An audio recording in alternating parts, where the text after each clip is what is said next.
The year is 1865. The Civil War has just ended, and a weary nation breathes a collective sigh of relief. President Abraham Lincoln, the man who guided the Union through its darkest hour, seeks a moment of respite at Ford's Theater in Washington, D.C.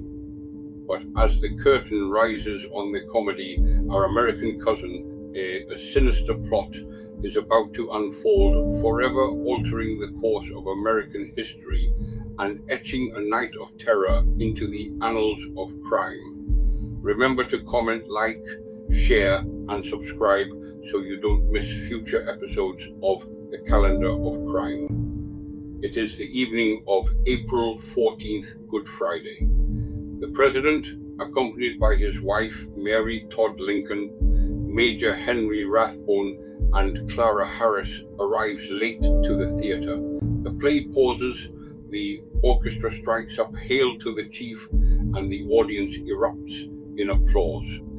The presidential party settles into the state box, adorned with flags and bunting. Lincoln is relaxed, enjoying the performance, unaware that a well-known actor and Confederate sympathizer, John Wilkes Booth, is stalking the corridors outside. Booth, intimately familiar with the theater's layout and the play's script, times his move perfectly. He waits for the play's biggest laugh line, delivered by the character Asa Trenchard. As the audience roars with laughter, masking the sound of his approach, Booth slips into the presidential box. He draws a .44 caliber single-shot Derringer, aims it at the back of the president's head, and pulls the trigger at point-blank range. The crack of the pistol is initially mistaken by some for part of the play. Major Rathbone quickly realizes what has happened and lunges at the assassin. Booth drops the pistol, draws a large hunting knife, and slashes Rathbone's arm to the bone. With a dramatic flourish, Booth leaps from the box to the stage below. His spur catches on the Treasury Guard flag draped over the railing, causing him to land awkwardly and break his left leg.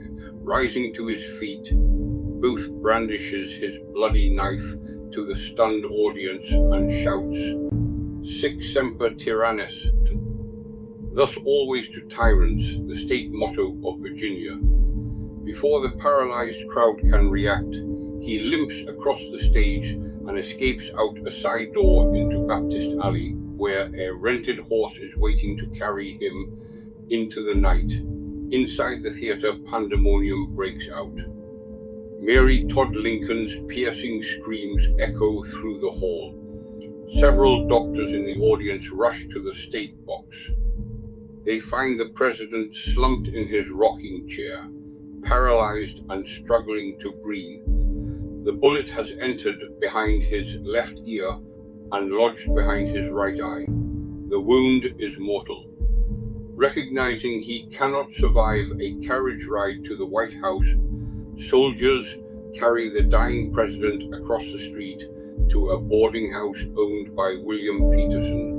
Throughout the long, agonizing night, cabinet members, generals, and a distraught Mary Lincoln gather at the Peterson house.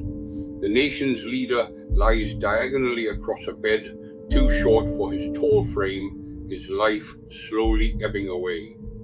Finally, at 7:22 a.m. on April 15th, Abraham Lincoln draws his last breath.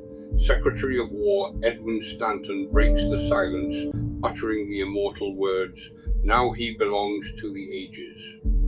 The manhunt for John Wilkes Booth becomes the largest in U.S. history. For 12 days, he and accomplice David Herold evade capture, fleeing through Maryland and into Virginia. On April 26th, federal troops corner them in a tobacco barn near Port Royal. Herold surrenders, but Booth refuses. The soldiers set the barn on fire, and as Booth moves inside the blazing structure, Sergeant Boston Corbett shoots him through the neck. Paralyzed, Booth dies hours later, whispering his final words, "Useless, useless." Thanks for watching. Please comment, share, like, and subscribe for future episodes from the Calendar of Crime.